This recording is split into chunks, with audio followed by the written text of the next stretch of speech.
Richard Spencer is just a man of many, many talents, and we are blessed to have him as a member of our club and as an associate. He does so much for us, and I just really appreciate him.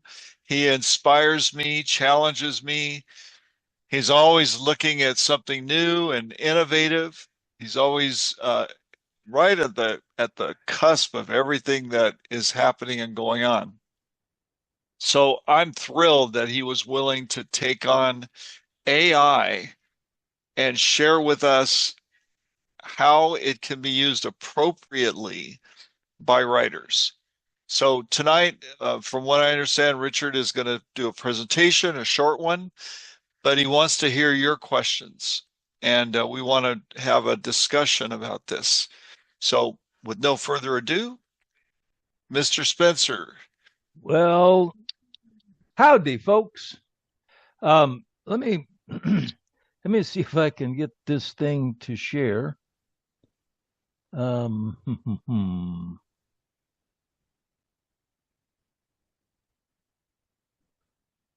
that should be up and running, I think. Can you see that first slide? Yep. Alrighty. Let me see if I can get past some of the rest of this stuff and start it.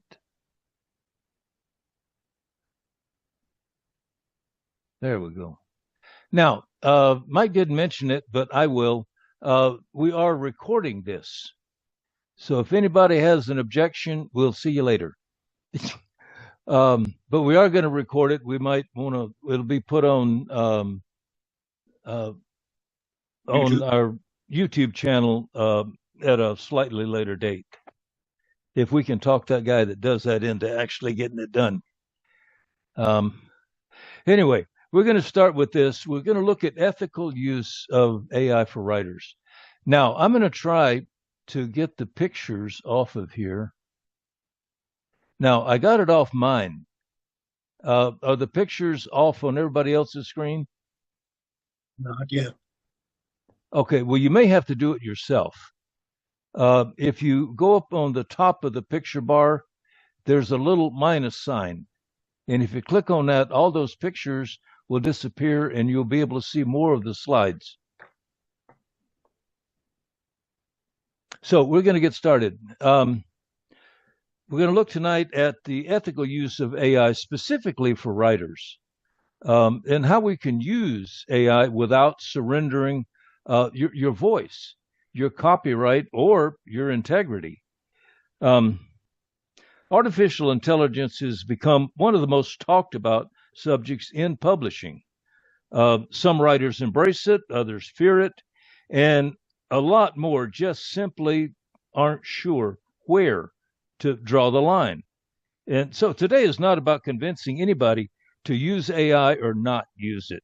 Instead, what I'd like to share is a practical framework for gauging whether or not a specific use is ethical or not. Most of the content in this presentation was framed by the Authors Guild, which is really the only writers group that has publicly published definitive guidelines. A lot of people have taken the the generic approach, where they talk a lot about it, but they don't say much.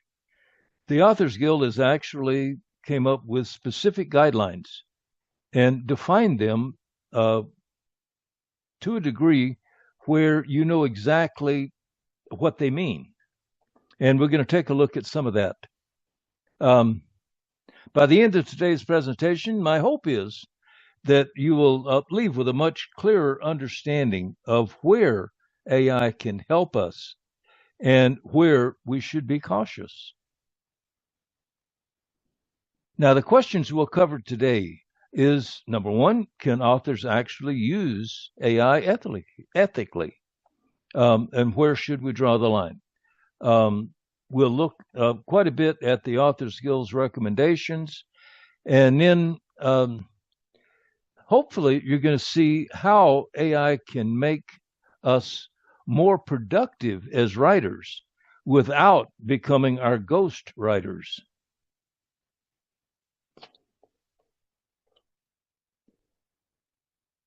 Now, one of the big takeaways is AI is simply not going away. It is not a fad. It's not a trend.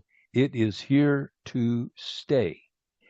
And everyone who is involved in almost any industry is going to have to make a decision, not whether or not they're going to use AI, but to what degree they're going to use it.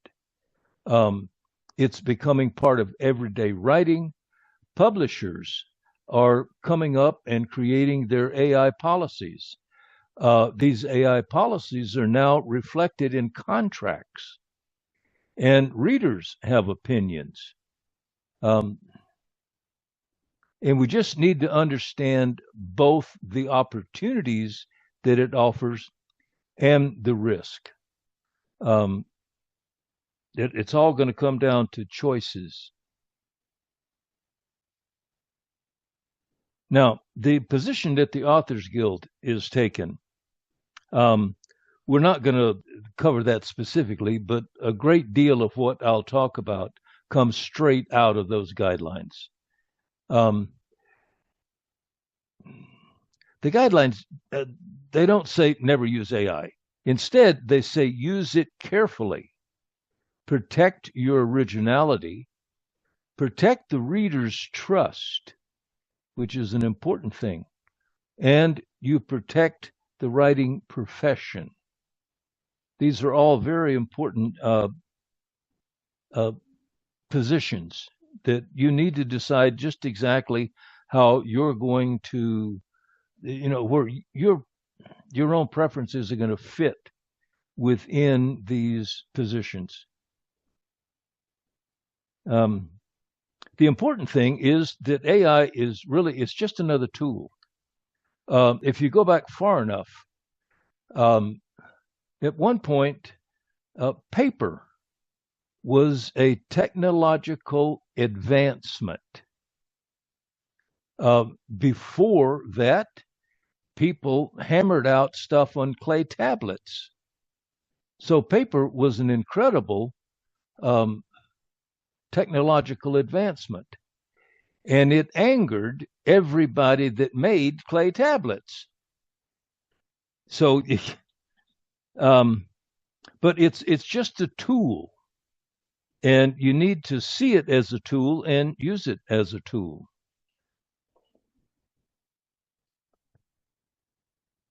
Now, your voice is your value. And this is the thing that's really, really important. Readers don't really buy the words that you write. What they're buying is your imagination, your perspective, your storytelling ability, and your experiences. And we do not have an AI on the market today that can replace that. They're simply not that good just yet. And one of the ways that you can gauge your AI use is using a spectrum.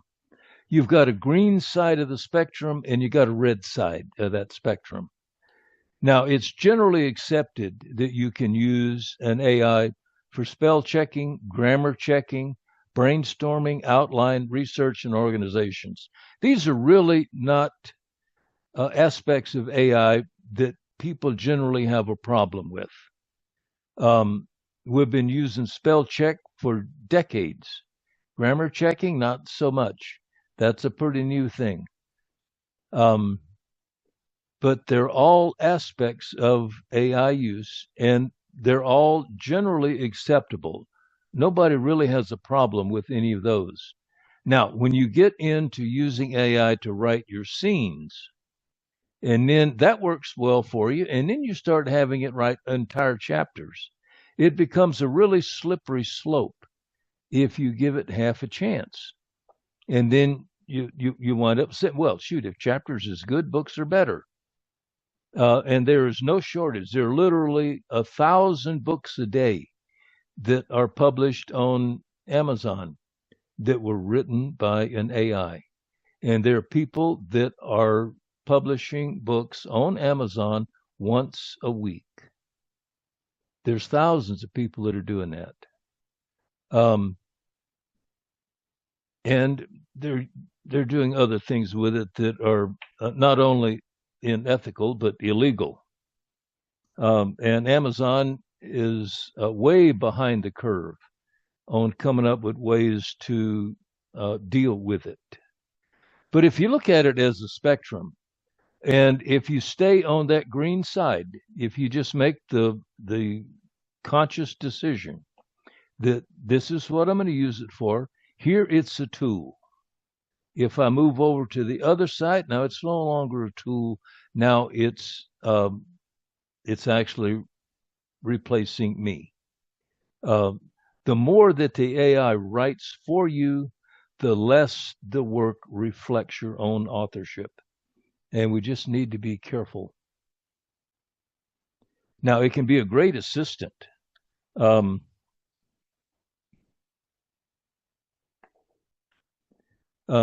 me personally, I use an AI regularly. I do not use it to write my books. It does not write chapters. It does not write scenes. I do not use it that way. But I use it every day. I use it for brainstorming. You can take portions of your manuscript, put it into an AI, and ask it specific questions. It can check for continuity. It can check for plot holes.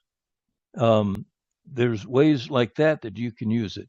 And the people that have a great deal of money, that are very successful in their writing career, that 1% that actually makes a living at it, they hire people to do this stuff on a regular basis. They will hire developmental editors that shape the flow of the story. And no one has a problem with an author hiring a developmental editor. But when you start using the AI for that sometimes that becomes a different thing. Because it's so easy to move that one step further. It made it did a great job of checking for the continuity. Let's see if it can solve this problem. So you give it a scene issue, and it solves the scene issue, and you like it. It's real easy to keep going in that direction. So you have to constantly be evaluating whether or not what you want to do is an ethical use of the tool.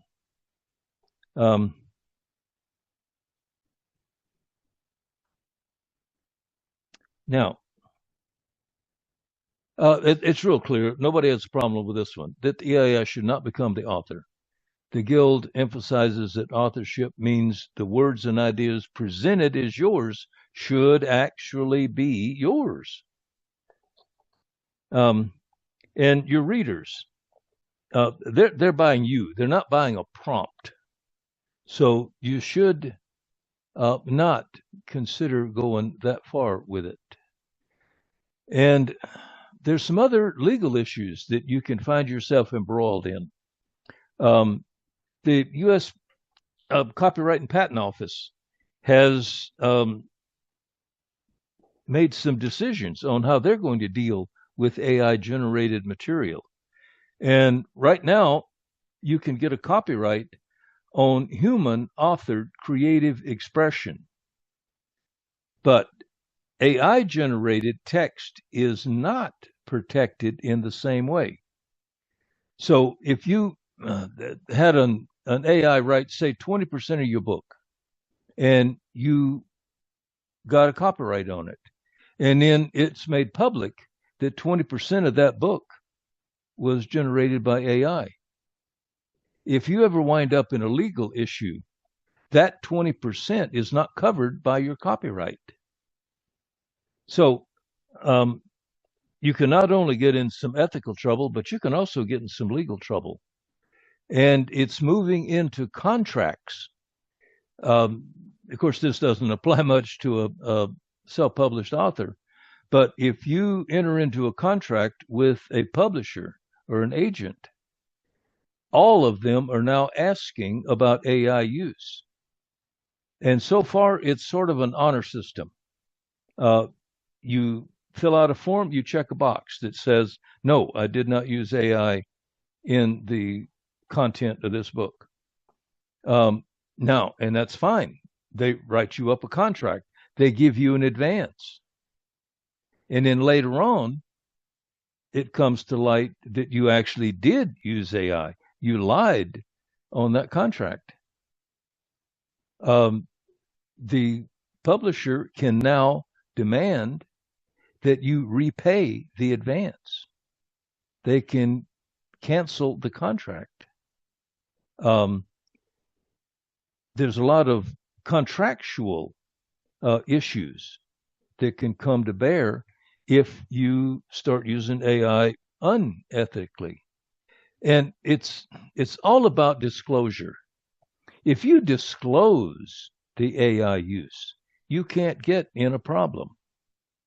If a publisher does not accept any AI generated text, and you say, yeah, there's AI generated text, they won't offer you a contract. But if you lie to them and secure the contract, now later on, it can definitely bite you in the butt. And another big issue, this is probably one of the weakest points in AI. It will lie to you if you're not careful. It's trained to give you an answer.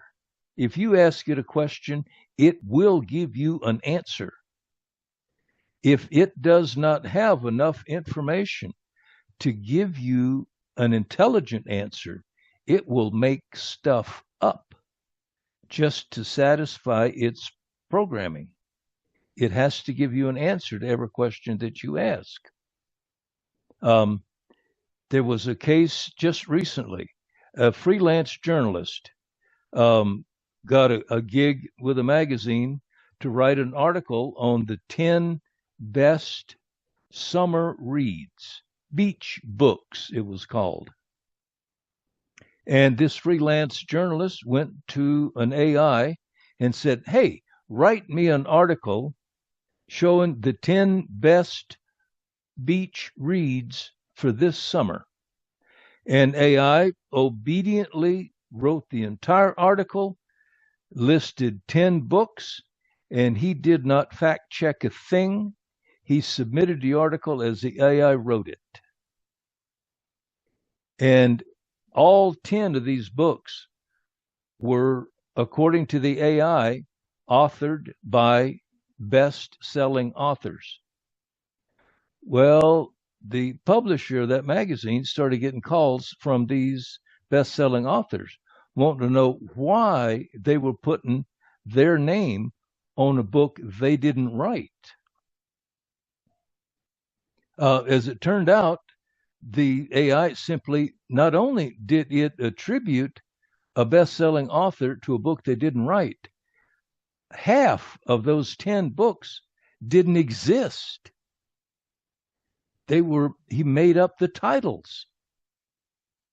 And as a result, this freelance journalist doesn't get much work these days. So you have to be real careful. You can't assume that AI is going to give you a correct answer. You need to fact check your AI, particularly if you're writing nonfiction. You have to be very, very careful. Now, I've got a lot of leeway. I write fantasy.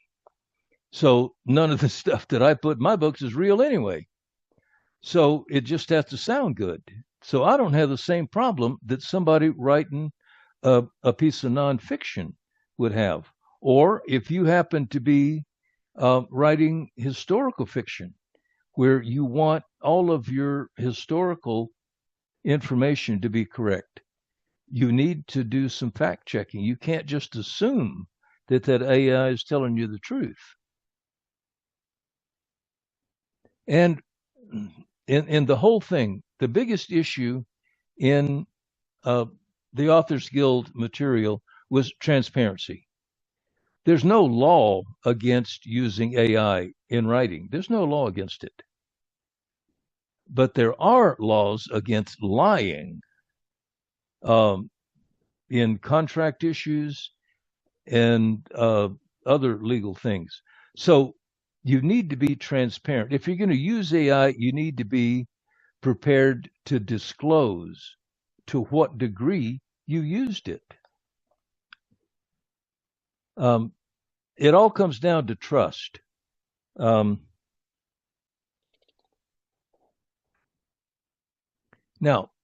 the litmus test. There are 5 questions you can ask yourself. And if you can answer yes to all 5 of these questions, then you're probably on the green end of that AI spectrum. You ask yourself, is this still my idea? Did you come up with it? Is it still my voice? Or did you take an idea and run it through AI and have them write some of it? It needs to be in your voice. And have I verified all the facts? Would I be comfortable telling readers how I use AI? If you're not comfortable telling your readers every single way that you use AI, then you're not on the green end of that spectrum. And then you ask, am I respecting other creators? There are people out there that they really like the way Stephen King writes. And they can take a manuscript that they wrote, put it into an AI, and say, rewrite this in Stephen King's voice. And the AI will do that for you. So your writing will sound like Stephen King's. We need to respect other creators in the way that we're using this stuff.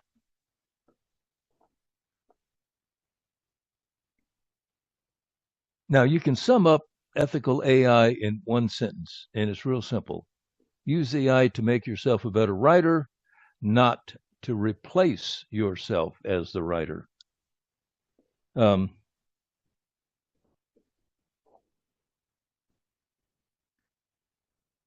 as Elmer Fudd says, that's all, folks. Are there any questions? Let me unshare this. Well, we're back. Hey, and everybody didn't leave. I did all right, Mike. You did just great. I would be interested to know how much each person in our screen uses AI or has used it. Excellent question. I've used it a little. I've used it not so much for writing, but rather for informational purposes. For example, I think, Mike, I indicated to you I was playing around with solar, putting up some solar equipment. And I don't remember the question offhand that I asked AI, but it gave me a load of stuff. I was so darn impressed. And then I thought, I hope it's true what he's saying. Fact check. Exactly. Because it will, I caught it lying to me years ago. And I called him on it. And it defended itself and lied to me again. Like a child. Pretty much. So, yeah, you have to be really, well, you have to use a little intelligence. That's when you ground it and send it to its room. Yes, I did. And I demanded my $20 back for that month. Any other questions? Well, yes. I'm interested, anybody else use AI? Oh, yeah. Does anybody else actually use it? I use it. How? To what degree? What for? Well, I was thinking I was trying to get a title. I ended up with, it was my idea for something that I use on Instagram, and stories and devotionals. And so I'm in the process of having story devotionals trademarked. And so it kind of threw some stuff out there, but I eventually picked it out myself. It didn't do it for me, but because I said I would like to have stories and devotionals. Is there a name out there that you could give me that would work? So he threw out some names, or it threw out some names, and so I ended up Well, with just saying story devotionals because that's what I thought it yeah, was unique. yeah. And what it can do when you come up with a name, you can ask it to search the internet, search social media for Yes, I somebody else did. using the same Yes, name. I did that. Um, I did that when I picked my pen name. Hmm. Um, I had a lot of different options. I could Mm-hmm. not use Richard Spencer. Oh. I could not write using that name because if you Google Richard Spencer, the first thing that pops up is a very prolific white supremacist. Oh. And I Okay. did not want to get confused with him. Yes.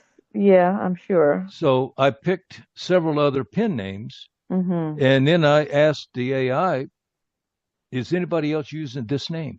Right. Right. And I wound up with Richard S. Thomas for two reasons.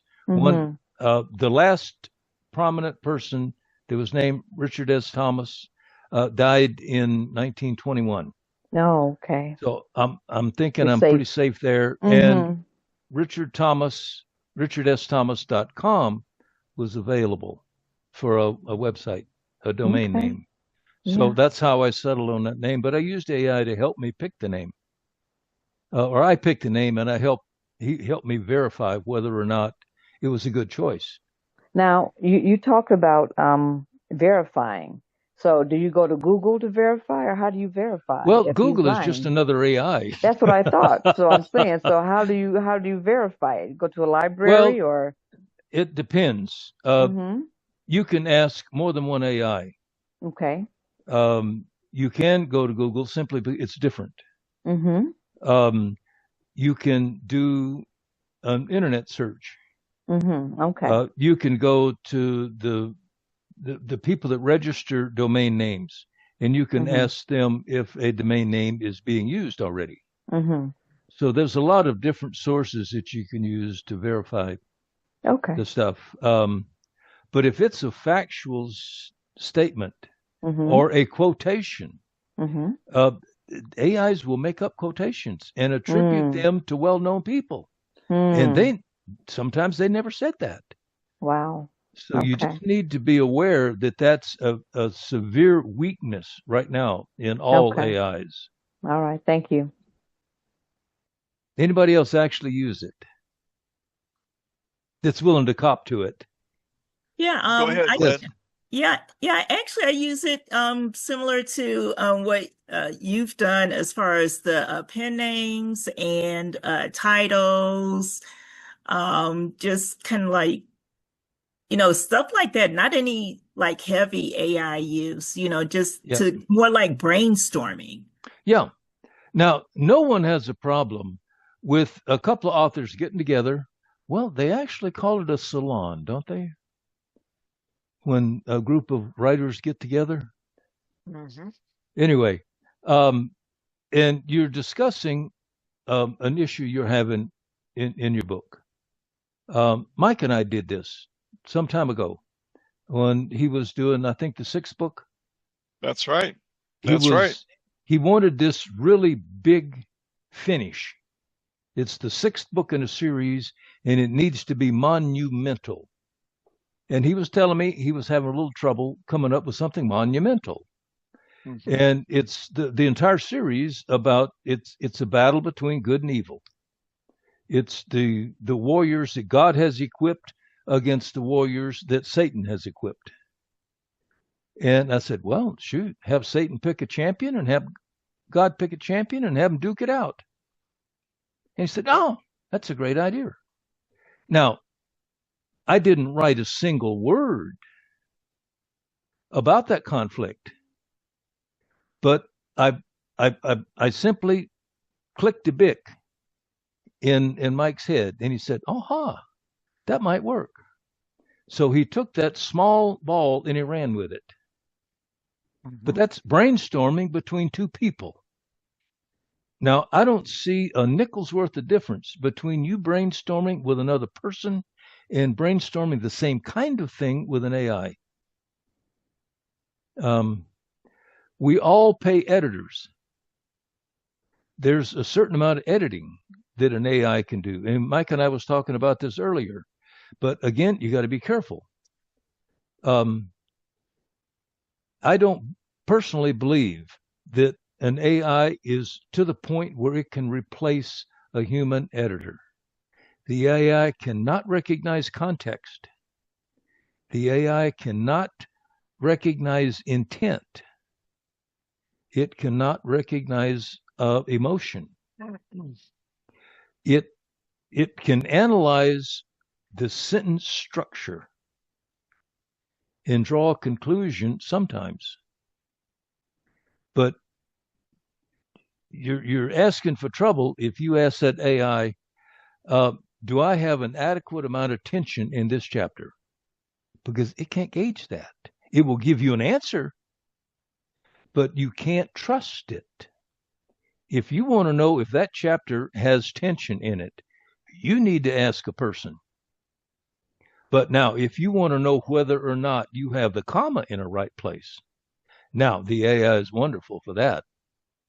But nobody has a problem with an author who hires a developmental editor. And there's certain elements in story structure that you can use an AI to help you develop a plot. That's developmental editing. And there's no difference between having an AI help you with that or paying someone who does that for a living. But they're not, they're telling you, you might need to include more emotion in this portion of the scene. Now, it doesn't tell you how to do it. You have to go in and physically figure out how to increase the tension and the emotion in that particular scene. Now, that's your creativity. The AI was just a tool.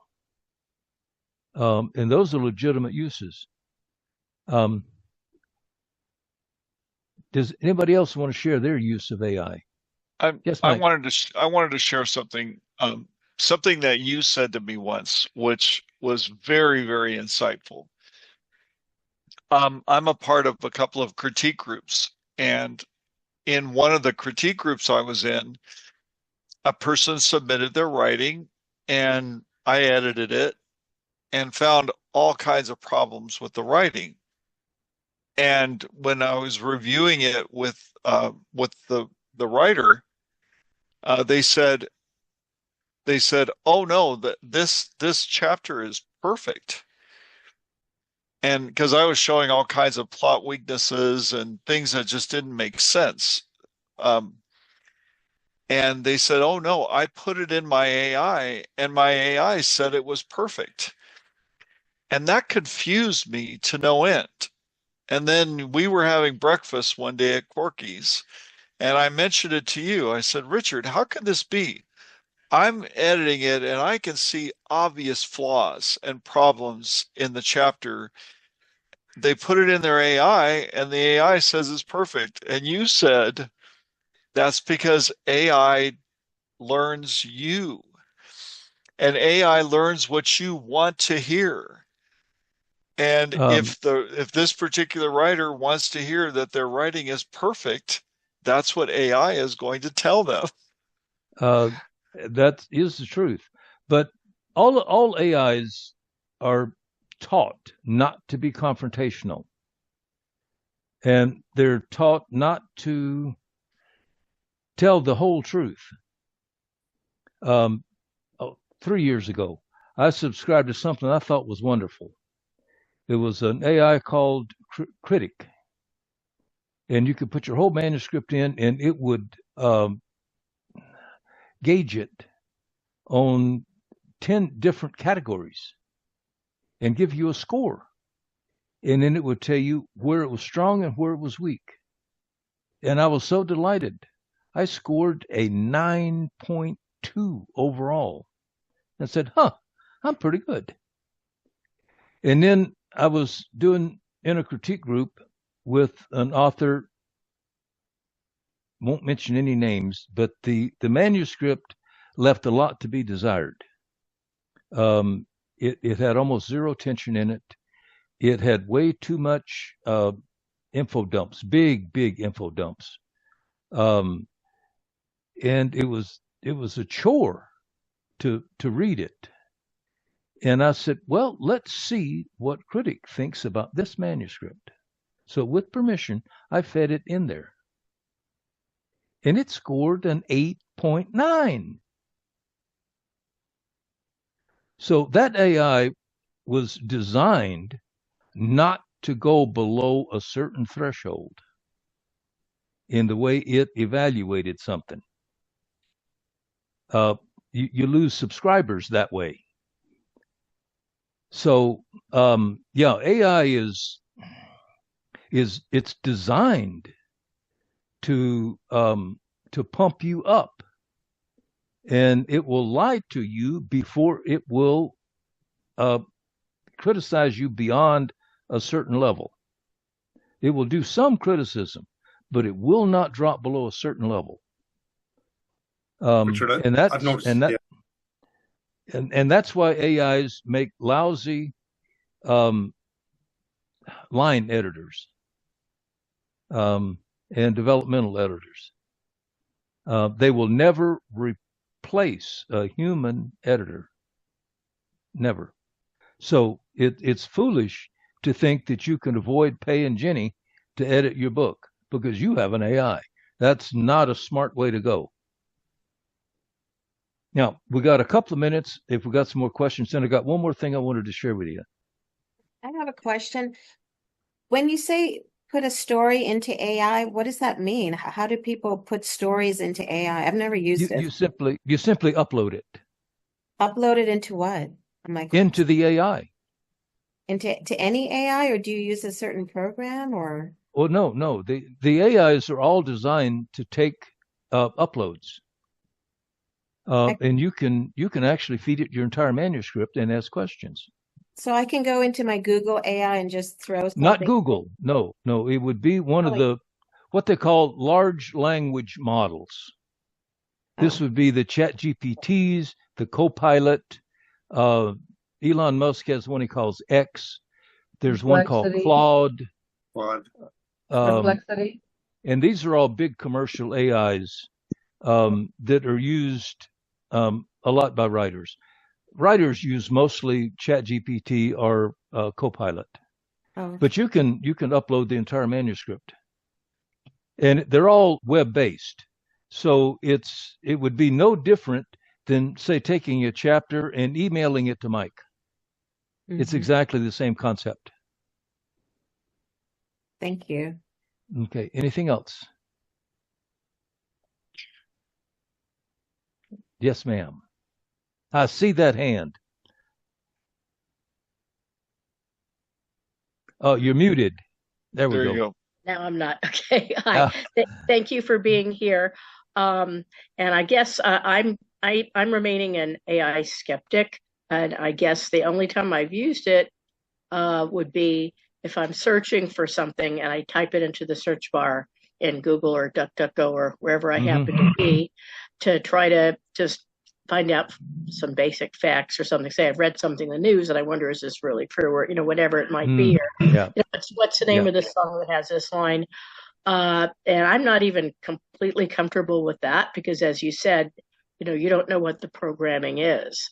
And I think I'm really glad you brought up the point that they can be trained or programmed to basically be fairly laudatory and not really be critical or not be confrontational. And I'm sure you've heard the same stories that I have, that the extreme of that ends in tragedy, where people want to kill themselves and the AI basically wants to tell the person what they think they want to hear. And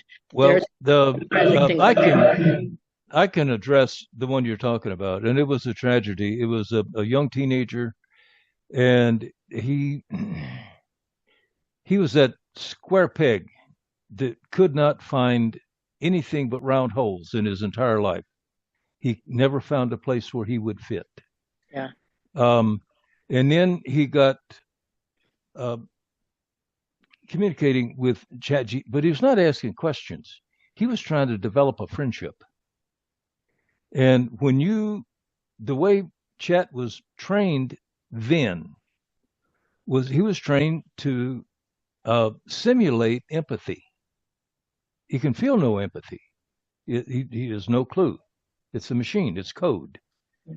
Smart code, but code all the same. But they have guardrails that they have built in to prevent. I asked Chat one day, says, I've got a final exam tomorrow and I have not studied. I would like you to print me up a crib sheet that I can sneak in to my test tomorrow. And it said clearly, oh, I cannot do that. That is against my programming. That is dishonest. And it went into a 2-page lecture on why I should mend my ways. But that was a single encounter. But it's also programmed to empathize with people. And this kid was not asking questions. He was bearing his soul to this AI. And over a period of months, this AI begins to at least recognize patterns in the way the kid talked and communicated. And it was constantly talking about wanting to take his life. So at one point, trying to help the kid, Chat offered to write a suicide note. And that's what the parents sued OpenAI over. Was the kid offering the kid didn't recommend that he commit suicide. Yeah. He just wanted to help him. Right. Yeah. And respectfully, there's been more than one case, and some have been adults in their 20s and 30s. So, I think used correctly, it could be good, but I still think it can be pretty dangerous. Oh, it has to be used intelligently. When you delude yourself into thinking that this AI is a friend of yours, now that's self-delusion, and that's not the AI's fault. But since these lawsuits, they have put much stronger guardrails on the way it can respond. So you will find that a situation like that probably could not happen today because the guardrails are in place to prevent it. Any other questions? And I will share the screen if we don't have any. Okay. Let me share the screen, and we're actually going to go in and use ChatGPT. And then you can see how it's used for those of you that have never used it. And you can see how it's done and some of the things that you can ask.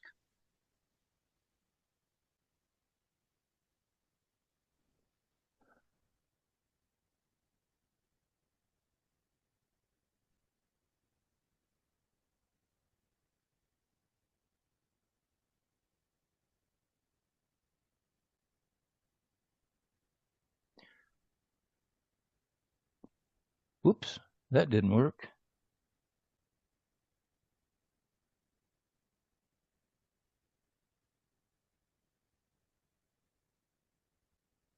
Okay, can everybody see that screen?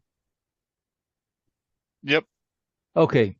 Now, I simply went into ChatGPT, and if you want to use it, it's a real simple thing. You would just put ChatGPT into the search bar, and it will open the OpenAI website. You click on it, and it will take you to opening. Once you log in, you got to give it your email and create a password. And then you'll be taken to a screen where you just simply type in a prompt, and then it will answer. And I typed in, I'm looking for ways an AI can help a writer besides direct involvement in the text of a book. So that's pretty specific. And this document is 9 pages long in ways that a writer can use AI that does not involve the text of the book. The first one is Research Assistant. You can go, I have spent a couple of years on it, and Chat knows I write fantasy. So a lot of the responses are geared toward the kind of books that I write. But you could ask it to say you're doing research. Now, what medieval cooking methods were in place in a certain date?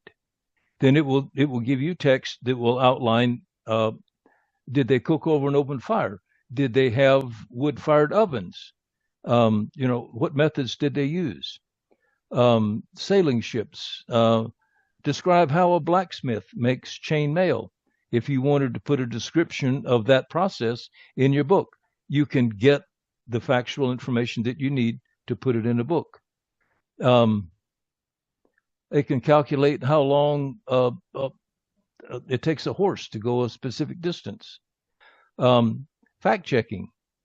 I've used it a lot for this because I use a lot of modern weapons that my protagonist is able to take to a parallel planet. And I ask a lot of questions about specific weapons. I will give it a set of circumstances. And so what would be the best weapon to use in this situation? And it will list weapons that will work. This would be a good one. Would someone have used a specific phrase in Victorian England? Would that be something they would have said in that time period? So you can fact check a lot of stuff. It can do time management for you, or timeline management, excuse me. It can look at chapters and find inconsistencies. It can calculate ages of things. It can track seasons. Character tracking. A lot of writing coaches recommend that an author build what they call a world Bible. It's just a single book that contains everything that the writer needs to be able to know and remember about that. You created your character in book 1, and you're trying to reference his eye color in book 4. Now, did you put his eye color in book 1? You can go to your World Bible and look up that character and say, oh, yeah, I gave him blue eyes in book 1. So a lot of writing coaches recommend that you have this World Bible, that you create one. Well, AI is a perfect tool to help you write that Bible. And it contains things like, what countries are in it, what cities, what religions are prominent, noble families, languages, currency. All of that stuff can be contained in this World Bible.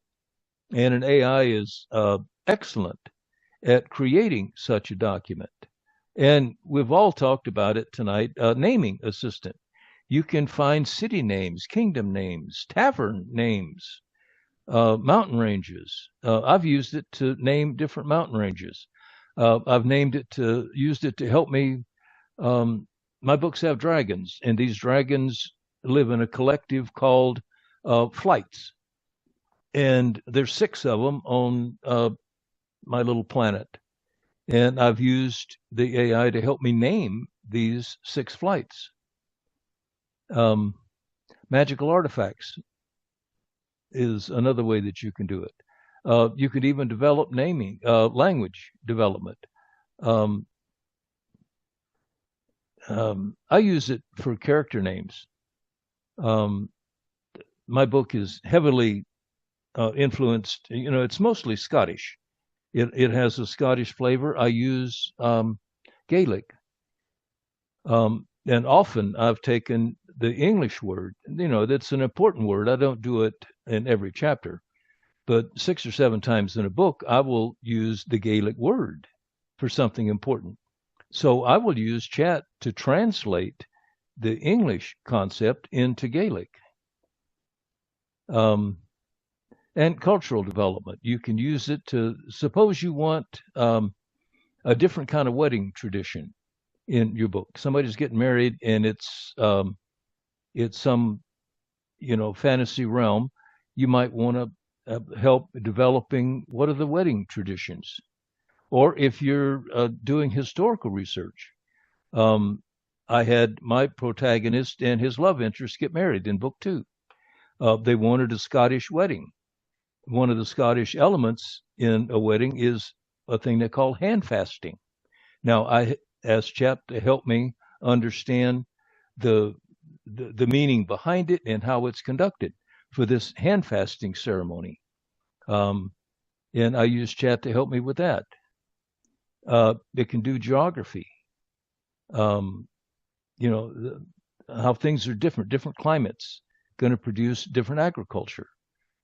Trade routes are important. You can help it develop economics, science and engineering. It can help you with that. It can even do maps to a certain degree. I've found it, it'll do one map fairly well, but you can't take regions of that map to show a more detailed area in the larger map. It can't do that well. So I've created maps of my little planet, but I use a separate program for that. And it can do continuity checking. You can even use it to simulate readers. You can put a chapter or 3 or 4 chapters in, and you can ask the AI to pretend to be a reader and ask it, are there any questions that remain unanswered? Is there someplace in this portion where the reader might become confused? So you can ask the AI to simulate a reader. You can use them as pseudo beta readers. I don't recommend that you eliminate human beta readers, but it can help you get the manuscript ready for a beta reader so you don't get embarrassed. Project organization, it's excellent at that. It can create character spreadsheets. It can help you track your revisions. It can do a lot of marketing work for you. Can do event planning, presentation outlines. The presentation that you saw earlier, I use the AI to help me plan that presentation and help me produce the slides themselves. You can use it for marketing. You can get newsletter ideas. You can get blog topics. You can do, it can help you design a reader magnet if you're using that concept in social media. There's a lot of things. In business, it can help you track expenses. It can draft invoices. It can do a lot of stuff that programs like QuickBooks can do. Nobody has a problem with a writer hiring a writing coach, but you can use an AI to a large degree to accomplish pretty much the same thing. They can help you with story structure, pacing. There's a number of different story structures. Save the Cat's one of them. The Hero's Journey is another one. If you want to use that particular, call it a format or story structure, then the AI can help you tailor your manuscript to that particular writing style.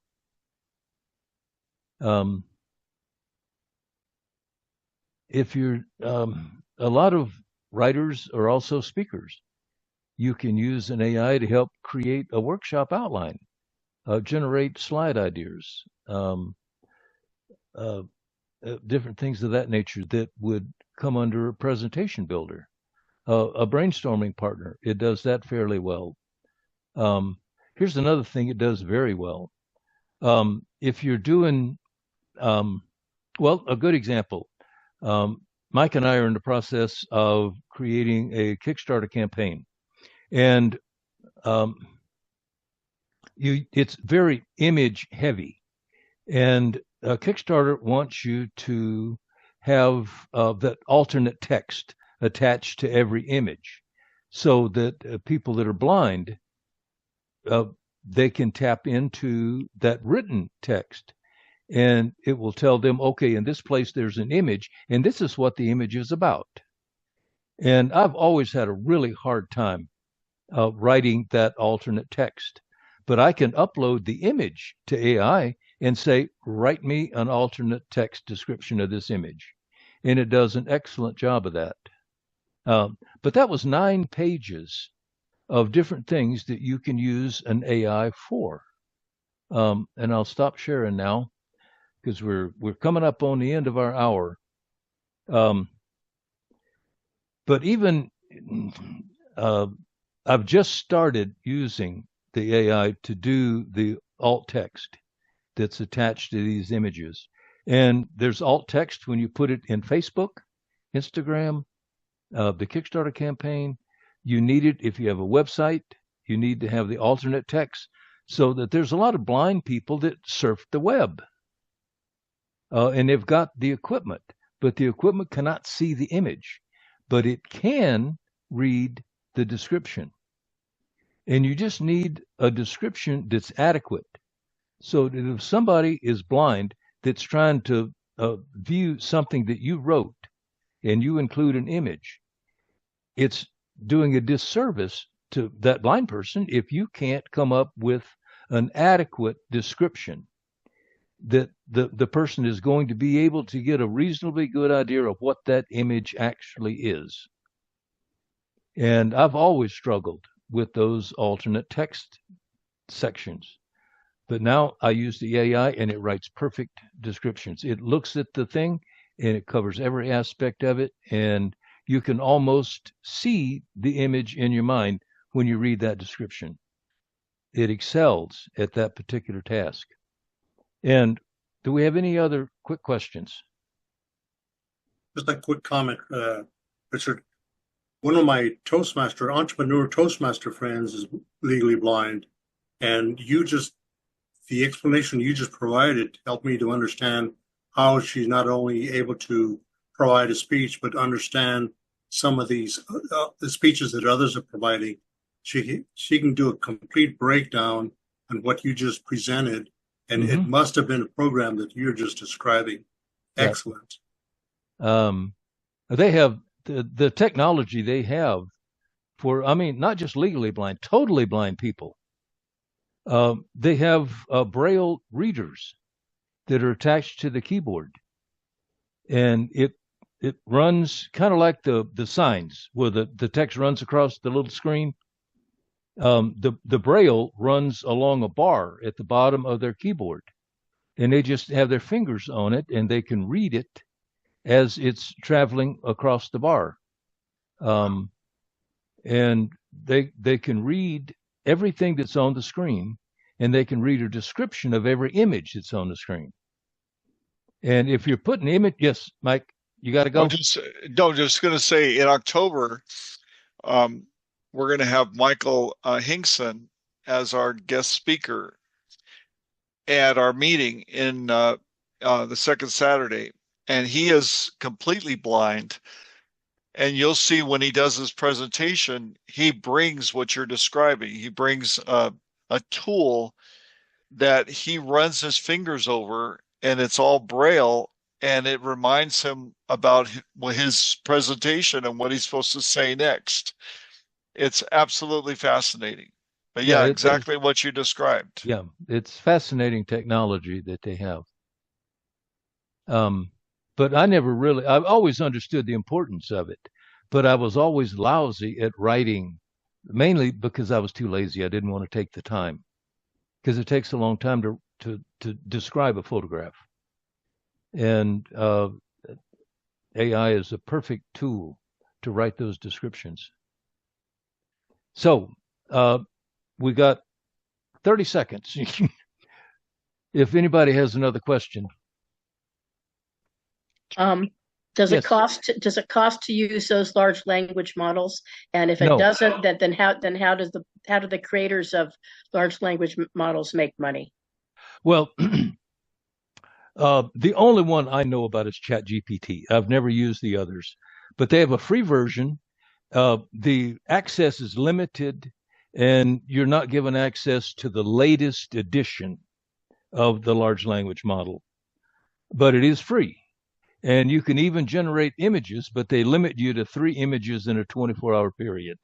Now I pay $20 a month and I have unlimited use, and I get the latest version, and I have unlimited images that I can create.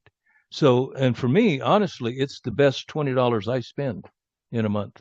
Nothing else that I spend $20 on do I get the same benefit from. But it only works if you use it a lot. But if you want to just put your toe in the water and see, just subscribe to the free version, and it's no slouch. It's still an excellent tool.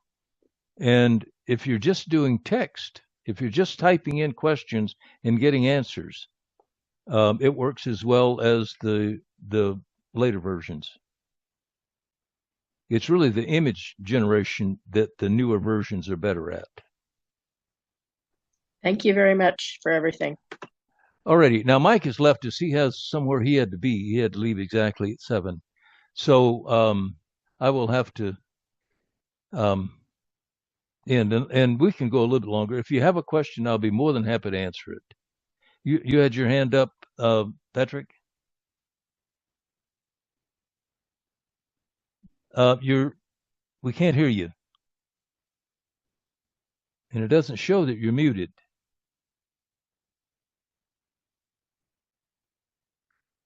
Not yet. Still can't hear you.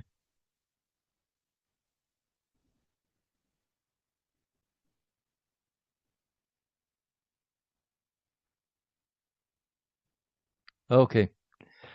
Technology is wonderful, as Mike says, when it works. Anybody else have a question?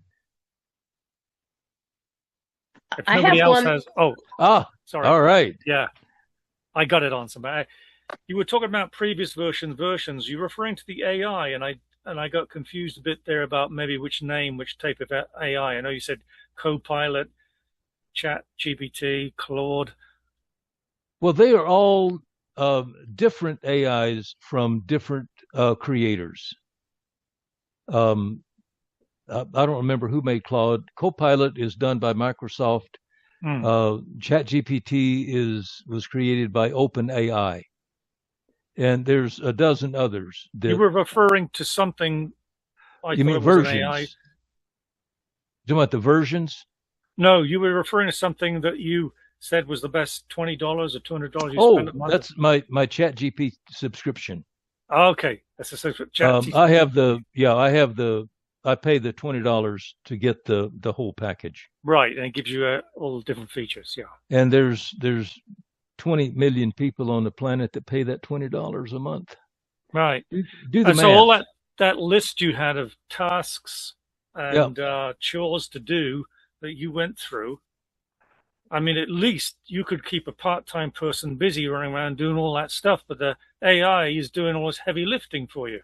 It is so fast. It is so fast. Like when you're doing research, in my first book, I had 3 Scottish websites that I went to that had lists of Scottish surnames and given names. And I would use that list to pick my character names. And sometimes it would take me an hour of going through these thousands of names to pick one that I liked. It took me 3 hours to settle on Colin Duncan for my protagonist. Now, in the second book, I was using the AI. And when I want a character name, I don't ask for a character name. I ask for a list. And it will give me 20 first names, 20 last names. And I can go through and pick and choose in less than a minute. And I've got a character name. I use it for all kind of research. I'm a Bible scholar as well. I spend a lot of time studying the book. And I found Chat to be invaluable in that because it's been fed every translation ever written in the Bible, every commentary ever written on the Bible, all of the ancient history that was written in biblical times, and it can compare all of it in seconds. I've got a whole shelf full of commentaries, but I can get an answer from Chat in seconds that would take me hours to go through commentaries and Bible translations to come up with the same answer. So it is a tremendous time saver. Wow. Yes, ma'am. You talked a little bit and about how sometimes that it can be lying to you or maybe not accurate or making stuff up. So the question is, if that's still occurring, how do you know? You just have to have certain maturity or knowledge or intuition about that? Because I could see where a lot of people would be fooled by that to the detriment of everybody. Well,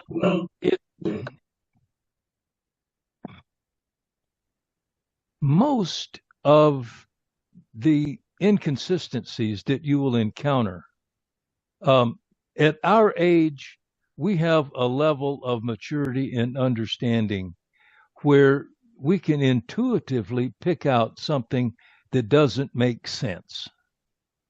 So a lot of times I simply can recognize from what it's written, wait a minute, I'm not so sure about this one. But then I'm not asking it, I'm not going to depend on ChatGPT to get the next astronaut to the moon. I mean, you have to use it intelligently. You no more put blind faith in your AI than you put blind faith in your doctor. If you don't know more about what that doctor is telling you, then you know what I mean? There's a reason they call it a practice. No offense, Mira. But you have to use a little common sense. And common sense will usually prevail in most circumstances.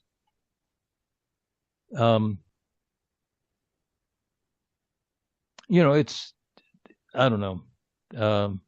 I find it incredibly useful, but I don't put blind faith in it any more than I put blind faith in anything else. One of the things, Richard, that I found, it's a lot of the feedback we get from AI, regardless of the program you use, it's based a lot on the intelligent question that you ask it. So if you ask it to really something methodical and really thought-provoking, you're going to get this response back. If you just throw out a dumb question, well, you're going to get a dumb answer back. Yeah. When computers first came out, the term was garbage in, garbage out. It's the same thing with AI. That's right. And it has taken me 2 years to learn how to craft a prompt to get the answer that I want. And it comes down to, you don't use, you would never use idioms in a prompt. You would never use slang in a prompt. Your prompt has to be proper English and carefully selected words. That's right. And you need to repeat yourself. If you start out asking about a specific thing, and then for the rest of the prompt, you refer to that thing as it, down the line, that AI is going to forget what it was. So I repeat what it actually is. You would never write like that, but you need to write your prompts that way.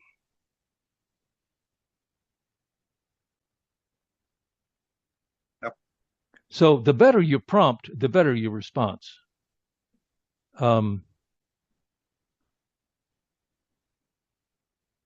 I asked it an interesting question. Then it was a discussion Mike and I had.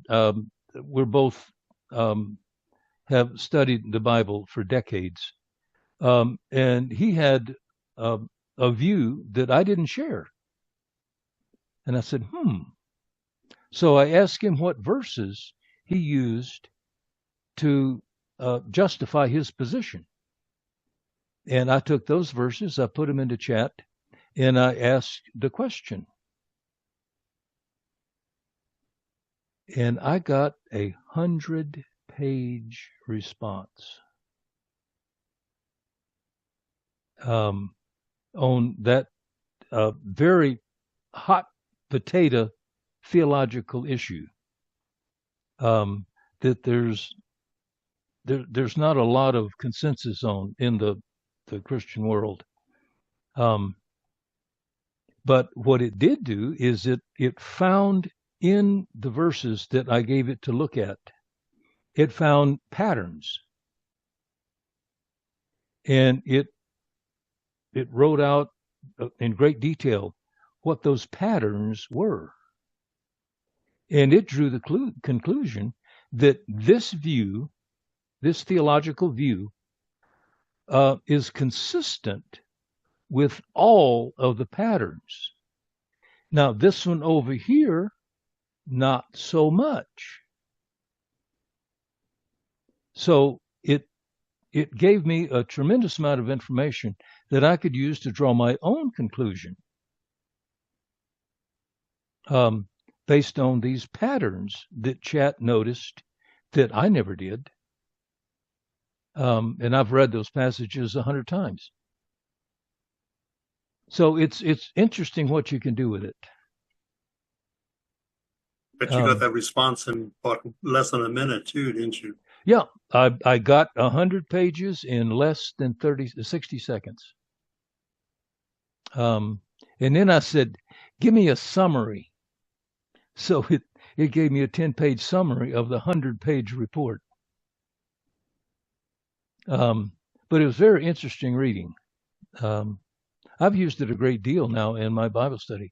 I've already I'm very familiar with the verses, but a lot of times I get new insights in the way Chet can view the same verse because he's viewing it from a completely different perspective. He is totally analytical when he looks at it. And what he's looking for most is patterns. And it's interesting what he pulls out. Any other thoughts or questions? I used it, Richard, to help me create a method for creating a YouTube channel based on music. I'm in the process of ripping a lot of vinyl that I have. So I'm in a part company with vinyl. And if one of the first things it asked me, what is your favorite album? Well, hell, I only have about 200, 300 of them. So which one? I don't know. So anyway, long story short, I just picked the Ronettes. I love the Ronettes, the girl group. The last one passed away 3 months ago, back from the 60s. But my point was, like you said earlier, it really loves to feed your ego. So it's an excellent choice.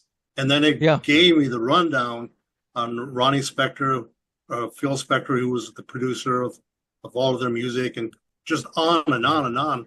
I was blown away. I thought, how the heck is he going to know Phil Spector and Ronnie Spector and the history of them?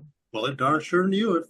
Well, it has access to not only the entire internet, it has access to podcast, all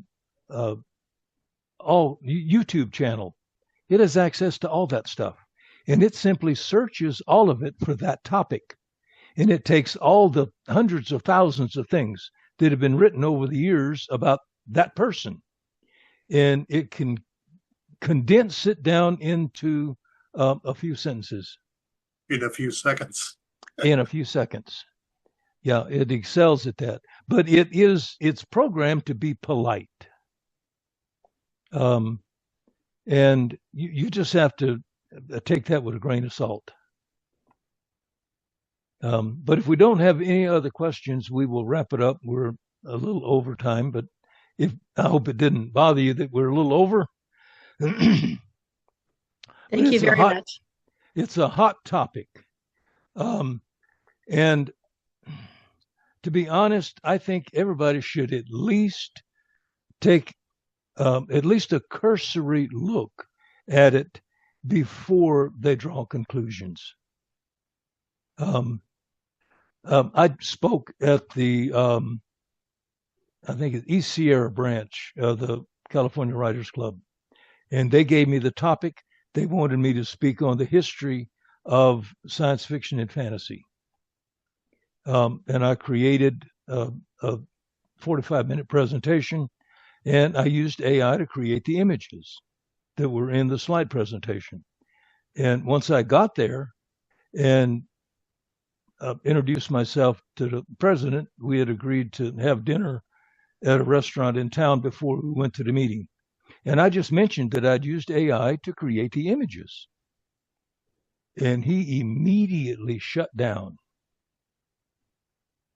He didn't speak to me the rest of the time I was there. He had never once even looked at AI.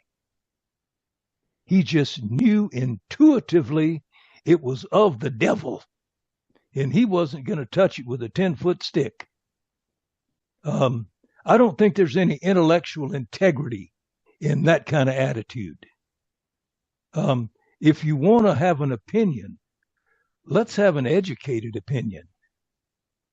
And it's not for everybody. No, not everybody subscribes to anything. There's not a single topic on this planet that everybody agrees with.